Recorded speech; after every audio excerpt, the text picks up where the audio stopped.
আমার মাকে দাদু বাড়িতে একা পেয়ে যেভাবে কাজ করল বন্ধুরা গল্পটি সম্পূর্ণ শুনলে আপনাদের মেশিন দিয়ে পানি চলে আসবে। আপনারা হাতের কাজ করতে বাধ্য হবেন, তাই হাতের কাজ করার আগে হাতের কাছে টিস্যু রাখুন এবং কানে হেডফোন লাগিয়ে নিবেন। বন্ধুরা, গল্পটা শেষ পর্যন্ত শুনবেন, আপনাদের খুব ভালো লাগবে। নমস্কার বন্ধুরা, আমার নাম রিয়া। এটা আমার দাদু আর মায়ের গল্প। আমার পরিবার ছিল ছোট্ট। আমার দাদু, যার বয়স এখন ৬২ বছর, আমার মা যিনি ৩৮ বছরের, আমার বড় ভাই রাহুল যে ২৫ বছরের আর বিদেশে চাকরি করে, আর আমি ২০ বছরের রিয়া। আমার দাদি মারা গিয়েছিলেন ১০ বছর আগে একটি দুর্ঘটনায়। তারপর থেকে দাদু একা থাকতেন। আমার বাবাও আমাদের ছেড়ে চলে গিয়েছিলেন, আমি তখন মাত্র ৫ বছরের ছিলাম যখন তিনি একটি অসুখে মারা যান। আমার দাদুর নাম প্রকাশ। তিনি ছিলেন লম্বাচোরা, বয়সের তুলনায় শক্তিশালী। তার বাদামি চোখে এক গভীরতা ছিল, আর কণ্ঠে এক অদ্ভুত আকর্ষণ। লোকেরা বলত তিনি যৌবনে খুব হ্যান্ডসাম ছিলেন। মায়ের নাম অনিতা। তিনি ছিলেন খুব সুন্দর, ফর্সা রং, লম্বা কালো চুল আর এক মুচকি হাসি যে কারো মন জয় করে নিতে পারে। তিনি প্রায়ই বিষণ্ণ থাকতেন, হয়তো বাবার স্মৃতি অথবা অন্য কিছু। কিন্তু সত্যি কথা আমি পরে জানতে পেরেছিলাম, যখন আমি কলেজে প্রথম বর্ষে পড়তাম। রাহুল বিদেশে ছিল গত ২ বছর ধরে। তার অনুপস্থিতিতে বাড়িতে এক ধরনের খালিঝুম বেড়ে গিয়েছিল। আর সম্ভবত এই খালিঝুমই দাদু আর মাকে একে অপরের কাছাকাছি নিয়ে এসেছিল। এটা গত বছরের কথা। এপ্রিল মাস, গরম শুরু হয়ে গিয়েছিল। আমি কলেজ থেকে ক্লান্ত হয়ে বাড়ি ফিরেছিলাম। সেদিন আমার একটি ক্লাস আগেই শেষ হয়ে গিয়েছিল, আর আমি ভেবেছিলাম বাড়ি গিয়ে একটু বিশ্রাম নেব। বাড়ির দরজা খোলা ছিল, যা একটু অদ্ভুত ছিল কারণ মা সবসময় তা বন্ধ রাখতেন। আমি জুতো খুলে চুপচাপ ভিতরে ঢুকলাম। বাড়িতে নিস্তব্ধতা। আমি ভাবলাম মা হয়তো বাজারে গেছেন আর দাদু তার ঘরে আছেন। আমি আমার ঘরের দিকে যাচ্ছিলাম, কিন্তু ঠিক তখনই রান্নাঘর থেকে কিছু শব্দ শুনতে পেলাম, হালকা হাসি, কিছু ফিসফিসানি। আমি ভাবলাম হয়তো কোনো প্রতিবেশী এসেছে। মাকে হাসতে শুনেছিলাম অনেক দিন পর, তাই আমার মনে এক ধরনের কৌতূহল জাগল। আমি চুপি চুপি রান্নাঘরের দিকে এগিয়ে গেলাম। দরজাটা একটু খোলা ছিল, আর আমি উকি দিয়ে যা দেখলাম তা আমার জন্য কোনো ধাক্কার চেয়ে কম ছিল না। মা রান্নাঘরে দাঁড়িয়েছিলেন, তিনি চা বানাচ্ছিলেন আর তার হাতে একটা কাপ ছিল। তার ঠিক পিছনে দাদু দাঁড়িয়েছিলেন, তার হাত মায়ের কোমরে, আর তিনি ধীরে ধীরে মায়ের কানে কিছু বলছিলেন। মা হাসছিলেন, তার চোখে এক চমক ছিল যা আমি আগে কখনো দেখিনি। দাদুর মুখ মায়ের কাঁধের কাছাকাছি ছিল, আর তিনি ধীরে ধীরে তার গলার কাছে নাক নিয়ে যাচ্ছিলেন। মা হালকা করে চোখ বন্ধ করেছিলেন, যেন সেই মুহূর্তটা উপভোগ করছেন। এসব এতটাই অদ্ভুত ছিল যে আমি বুঝতেই পারছিলাম না কী ঘটছে। আমার বুক ধড়াস ধড়াস করছিল। আমি চুপি চুপি পিছিয়ে গিয়ে আমার ঘরে চলে গেলাম। দরজা বন্ধ করে বিছানায় বসে পড়লাম। আমার মাথায় প্রশ্নের ঘূর্ণিঝড় উঠছিল, আমি যা দেখলাম তা কি সত্যি? আমি ভাবলাম হয়তো আমি ভুল বুঝছি, হয়তো তারা শুধু মজা করছিলেন। কিন্তু আমার মন মানতে চাইছিল না। আমি নিজেকে শান্ত করার চেষ্টা করলাম। ভাবলাম হয়তো এটা একবারের ঘটনা। কিন্তু তবু আমার মনে এক সন্দেহের বীজ পড়ে গিয়েছিল। সেদিনের পর থেকে আমি দাদু আর মায়ের দিকে নজর রাখা শুরু করলাম। পরের কয়েকদিন আমি লক্ষ্য করলাম দিনে সবকিছু স্বাভাবিক ছিল। মা সকালে উঠে নাস্তা বানাতেন, দাদুকে চা দিতেন, দাদু তার খবরের কাগজে মগ্ন থাকতেন, আর মা ঘরের কাজে ব্যস্ত থাকতেন। কিন্তু কিছু একটা বদলে গিয়েছিল। দাদুর চোখে এক চমক ছিল যা আগে দেখা যেত না। তিনি মায়ের সঙ্গে কথা বলার সময় একটু বেশি হাসতেন। মাও আগের চেয়ে বেশি খুশি লাগছিলেন। তিনি গুনগুন করতেন, বারবার চুল ঠিক করতেন, আর মাঝে মাঝে দাদুর দিকে তাকিয়ে হালকা করে হাসতেন। এসব ছোট ছোট জিনিস ছিল, কিন্তু আমার সন্দেহকে আরও গভীর করছিল। এক সন্ধ্যায় আমি আমার ঘরে বসে বই পড়ছিলাম। মা বলেছিলেন তিনি প্রতিবেশীর কারো সঙ্গে দেখা করতে যাচ্ছেন, আর দাদু তার ঘরে ছিলেন। আমি ভাবলাম একটু টিভি দেখি। হলো রুমে গেলাম, কিন্তু ঠিক তখনই মায়ের চপ্পলের আওয়াজ শুনতে পেলাম। আমি ভাবলাম তিনি তাড়াতাড়ি ফিরে এসেছেন। টিভির আওয়াজ কমিয়ে চুপি চুপি দেখার চেষ্টা করলাম। মা হল রুমে ছিলেন না। আমি লক্ষ্য করলাম দাদুর ঘরের দরজাটা একটু খোলা ছিল। আমি চুপি চুপি সেখানে গেলাম। ভিতর থেকে মায়ের মৃদু কণ্ঠ শুনতে পেলাম, প্রকাশজি, কেউ দেখে ফেললে কি ভাববে? দাদু হেসে বললেন, অনিতা, রিয়া উপরে আছে, আর বাইরে কেউ নেই। চিন্তা করো না। গিয়ে আমি দরজার ফাঁক দিয়ে উকি দিলাম। মা দাদুর পাশে বসেছিলেন। দাদুর হাত মায়ের কাঁধে ছিল, আর তিনি ধীরে ধীরে তার চুলে হাত বুলিয়ে দিচ্ছিলেন। মায়ের মুখ একটু লাল ছিল, আর তিনি দাদুর দিকে তাকিয়ে হাসছিলেন। তারপর দাদু তার মুখ মায়ের কাছাকাছি নিয়ে আর মা দুজনেই তাদের চোখ বন্ধ করে নিলেন। তাদের মধ্যে সেই মুহূর্তটা এমন ছিল যা আমার পক্ষে বোঝা কঠিন। আমি চুপচাপ পিছিয়ে গেলাম এবং আমার ঘরে চলে এলাম। আমার মাথা ঝিমঝিম করছিল। কয়েকদিন পর এক রাত আমি দেরি পর্যন্ত পড়ছিলাম। প্রায় 1:30টা বেজেছে। আমি ভাবলাম পানি খেয়ে ঘুমিয়ে পড়ব।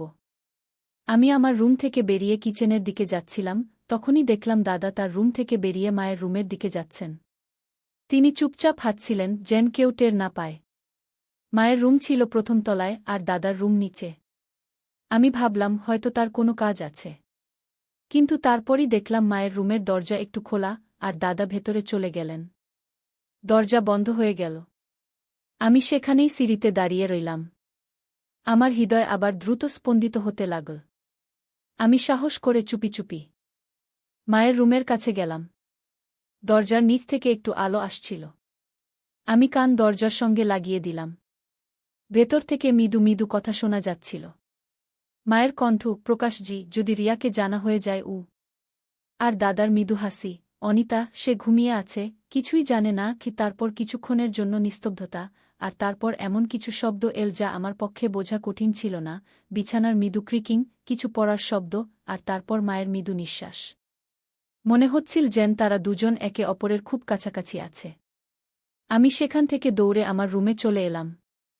দরজা বন্ধ করে বিছানায় শুয়ে পড়লাম। আমার শ্বাস দ্রুত হচ্ছিল আর শরীর কাঁপছিল। এটা কি ছিল? আমার চোখের সামনে সেই সব ঘুরছিল, রান্নাঘরে সেই মুহূর্ত, হোলঘরে সেই নিকটতা, আর এখন এই রাতের নিস্তব্ধতা। আমি ঘুমাতে পারলাম না। আমার মনে রাগ ছিল, লজ্জা ছিল, কিন্তু সঙ্গে একটা অদ্ভুত টানও ছিল। আমি বুঝতে পারছিলাম না আমার কি হচ্ছে। পরের দিন আমি কলেজে গেলাম, কিন্তু আমার মন কোথাও ছিল না। আমার বন্ধুরা জিজ্ঞেস করল আমি কেন মনমরা, কিন্তু আমি কিছু বললাম না। আমি শুধু ভাবছিলাম কি করব, আমি কি মায়েকে জিজ্ঞেস করব নাকি দাদাকে? কিন্তু আমার সাহস হচ্ছিল না। আর তারপর একটা অদ্ভুত ব্যাপার ঘটল। যখনই আমি সেই রাতের কথা মনে করতাম, আমার শরীর একটা অদ্ভুত উত্তাপে ভরে যেত। আমার মনে কিছু খারাপ চিন্তা আসতে শুরু করল। আমি ভাবতে লাগলাম, এমন হওয়া কি ভুল? কি সবাইকে ভালোবাসা আর নিকটার প্রয়োজন হয় না? আর তারপর একটা বিপজ্জনক চিন্তা আমার মাথায় এল, আমারও কি কারো প্রয়োজন আছে? আমি আমার বন্ধু রোহানের দিকে নজর দিতে শুরু করলাম। সে কলেজে প্রায় আমার সঙ্গে কথা বলত। তার চোখে সেই চমক ছিল যা আমি দাদার চোখে দেখেছিলাম। সে হাসত, আমার সঙ্গে মজাক করত, আর মাঝে মাঝে আমার কাছাকাছি আসার চেষ্টা করত। আগে আমি তাকে দূরে রাখতাম, কিন্তু এখন আমি তাকে থামাতে পারছিলাম না। একদিন কলেজের পর আমরা পার্কে বসেছিলাম। সে আমার কাছাকাছি এল, আমার হাত স্পর্শ করল। তার আঙুলগুলো আমার তালুতে মৃদু মৃদু ঘুরছিল, আর আমার শরীরে একটা অদ্ভুত কম্পন হল। সে ধীরে ধীরে আমার কানে বলল, রিয়া, তুমি খুব সুন্দর। আমি কিছু বললাম না, শুধু তার চোখের দিকে তাকিয়ে রইলাম। আর তারপর আমি নিজেকে তার আরও কাছাকাছি যেতে দিলাম। সেই দিনের পর রোহান আর আমার মধ্যে কিছু বদলে গেল। সে আমাকে মেসেজ করত, রাত পর্যন্ত কথা বলত। আমরা কলেজের পর প্রায়ই দেখা করতে লাগলাম। একবার সে আমাকে তার বাসায় ডাকল। তার পরিবার বাইরে গিয়েছিল। আমি গেলাম। আমরা তার রুমে বসেছিলাম। সে আমার কাছাকাছি এসে আমার কাঁধে হাত রাখল। তার শ্বাস আমার মুখের কাছাকাছি ছিল। সে ধীরে ধীরে আমার গাল স্পর্শ করল, আর আমি তাকে থামালাম না। সেই মুহূর্তটা এমন ছিল যা আমাকে ভুলও মনে হচ্ছিল, কিন্তু সঙ্গে একটা অদ্ভুত শান্তিও দিচ্ছিল। ধীরে ধীরে আমি রোহানের সঙ্গে বেশি সময় কাটাতে লাগলাম। আমরা কলেজের পর কোথাও না কোথাও ঘুরতে যেতাম। সে আমাকে তার বন্ধুদের সঙ্গে পরিচয় করিয়ে দিত, আর আমি তার দুনিয়ায় হারিয়ে যেতে লাগলাম। কিন্তু আমার মনে সবসময় দাদা আর মায়ের কথা ঘুরত। আমি ভাবতাম, যদি তারা এমন করতে পারে, তাহলে আমার জন্যও এটা ভুল নয়। আমি নিজেকে বোঝানোর চেষ্টা করতাম যে এসব স্বাভাবিক, কিন্তু কোথাও যেন আমার ভেতরের একটা অংশ চিৎকার করে বলছিল যে আমি ভুল পথে যাচ্ছি। এক রাতে আমি বাড়ি ফিরলাম। মা আর দাদা হোলঘরে বসেছিলেন। মা দাদার জন্য চা বানাচ্ছিলেন, আর দাদা তার দিকে তাকিয়ে হাসছিলেন। আমি লক্ষ্য করলাম মায়ের শাড়ির আঁচল একটু নিচে সরে গেছে, আর দাদার চোখ সেখানেই আটকে আছে। মা হালকা করে তার চুল ঠিক করলেন আর দাদা তার দিকে হাত বাড়ালেন।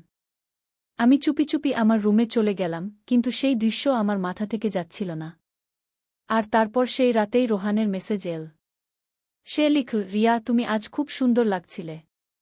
কাশ তুমি আমার কাছে থাকতে। আমি উত্তর দিলাম, কাশ আমিও তোমার কাছে থাকতে পারতাম। আর সেই রাতে আমি নিজেকে পুরোপুরি বদলে যেতে অনুভব করলাম। কয়েক মাস কেটে গেল। আমি রোহানের সঙ্গে আমার পথে হাঁটছিলাম, আর দাদামা তাদের পথে। রোহানের সঙ্গে আমার নিকটতা এখন একটা অভ্যাসে পরিণত হয়েছিল। আমি দিনে কলেজে যেতাম, কিন্তু আমার মন অন্য কোথাও থাকত। ক্লাসে বসে আমি না, আমি তার বার্তাগুলো পড়তাম না, তার কথায় হারিয়ে যেতাম। সে আমাকে প্রতিদিন এমন কিছু বলত যা আমার হৃদয় স্পর্শ করত।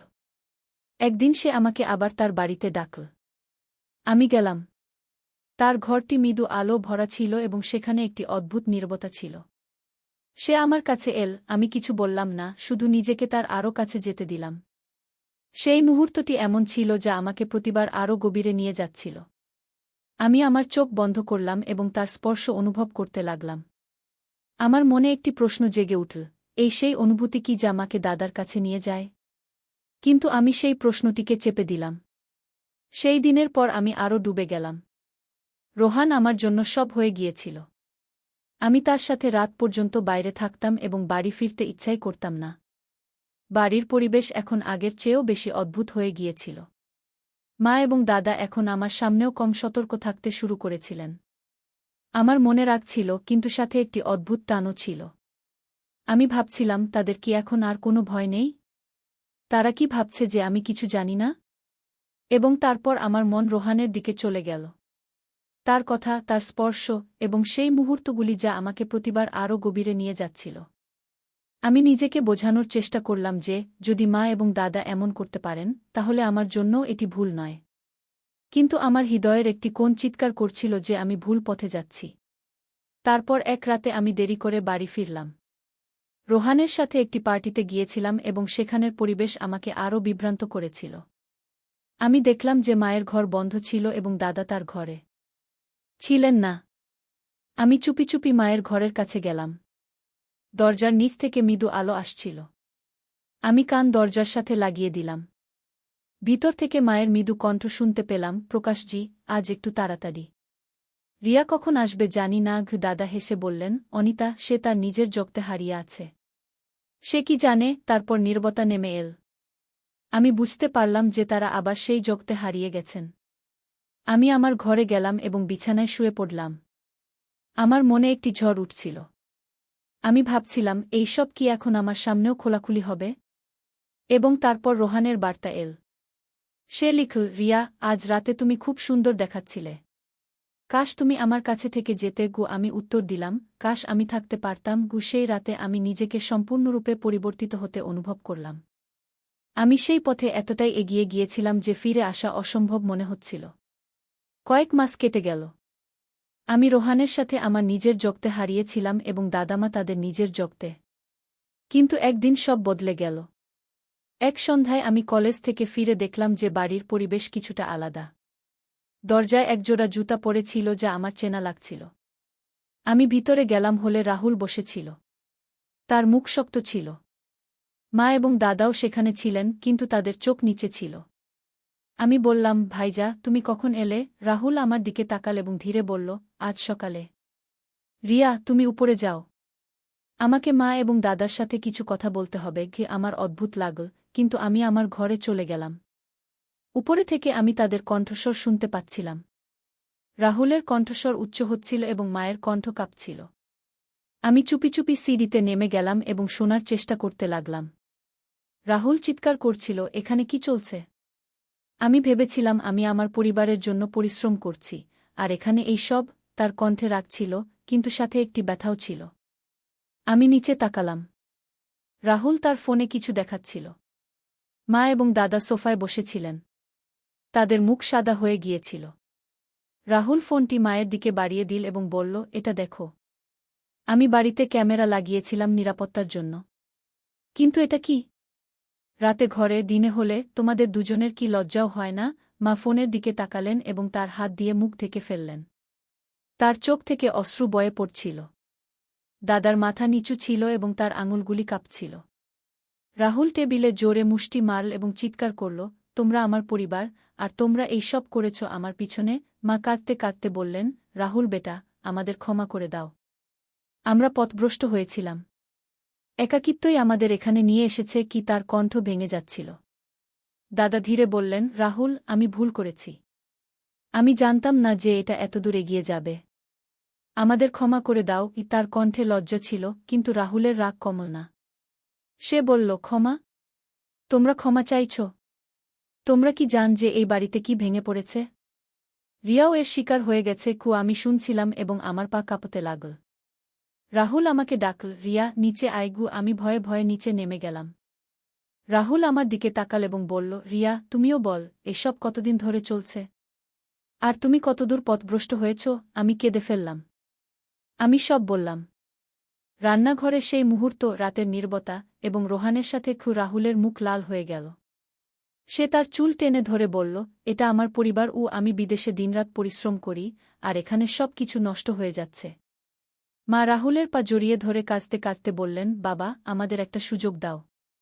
আমরা সংশোধন হয়ে যাব। দাদাও হাত জোর করে বললেন, রাহুল, আমি বুড়ো মানুষ। আমার ভুল ছিল। আমাকে শাস্তি দাও, কিন্তু এই ঘরটা বাঁচিয়ে দাও। কিন্তু রাহুল তার মুখ অন্যদিকে ঘুরিয়ে নিল। তার চোখে অশ্রু ছিল, কিন্তু তার রাগ কমেনি। সে বলল, না, এটা ক্ষমা চাওয়ার বিষয় নয়।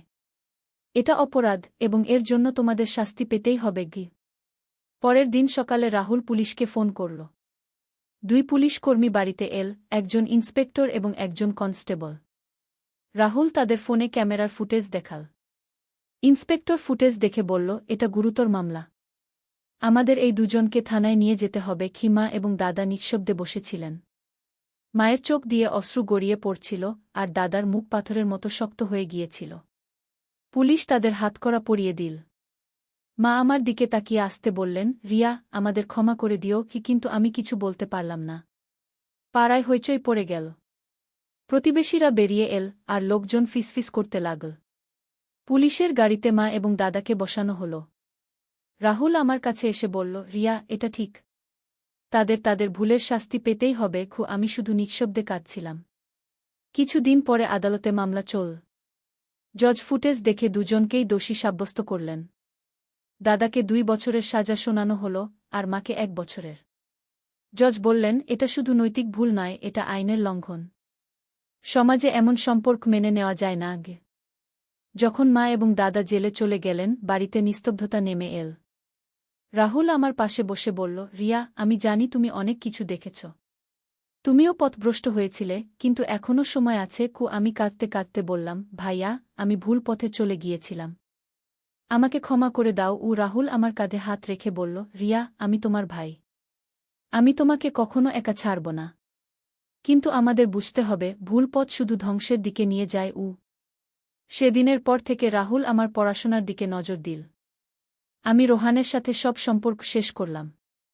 ধীরে ধীরে আমি আমার জীবনকে আবার সঠিক পথে আনার চেষ্টা করতে লাগলাম। কিন্তু যা ঘটেছিল তা আমার হৃদয় থেকে কখনো মুছে যায়নি। বন্ধুরা, এটা ছিল আমার পরিবারের গল্প। এতে ভুল ছিল, ব্যথা ছিল, এবং একটি শিক্ষাও ছিল। আমি আপনাদের বলতে চাই, যদি আমাদের আশেপাশে কেউ ভুল পথে যায়, তাহলে তাকে শাস্তি দেওয়ার আগে বোঝানোর চেষ্টা করা উচিত। সবারই ভালোবাসা ও ঘনিষ্ঠতার প্রয়োজন, কিন্তু তাকে সঠিক পথে আনা আমাদের দায়িত্ব। যদি আমরা কাউকে সঠিক সময়ে থামাতে পারি, তাহলে হয়তো একটি পরিবার ভেঙে যাওয়া থেকে বেঁচে যাবে। এই গল্প আমাদের শেখায় যে ভুল মানুষ থেকেই হয়, কিন্তু সেগুলো সংশোধন করার সুযোগও আমাদেরই দিতে হবে। তো বন্ধুরা, এটা ছিল আমার গল্প। আশা করি আপনাদের ভালো লেগেছে। যদি গল্পটি ভালো লেগে থাকে, তাহলে লাইক করুন, বন্ধুদের সাথে শেয়ার করুন, আর নিচে কমেন্টে জানান গল্পের কোনো অংশটি আপনাদের সবচেয়ে বেশি ভালো লেগেছে। আর হ্যাঁ, যদি এখনও পর্যন্ত আপনি আমার চ্যানেল সাবস্ক্রাইব না করে থাকেন, তাহলে এখনই সাবস্ক্রাইব করে নিন, যাতে এমন মজার গল্পগুলো আপনার কাছে পৌঁছতে থাকে। আগামী গল্পে দেখা হবে। নমস্কার।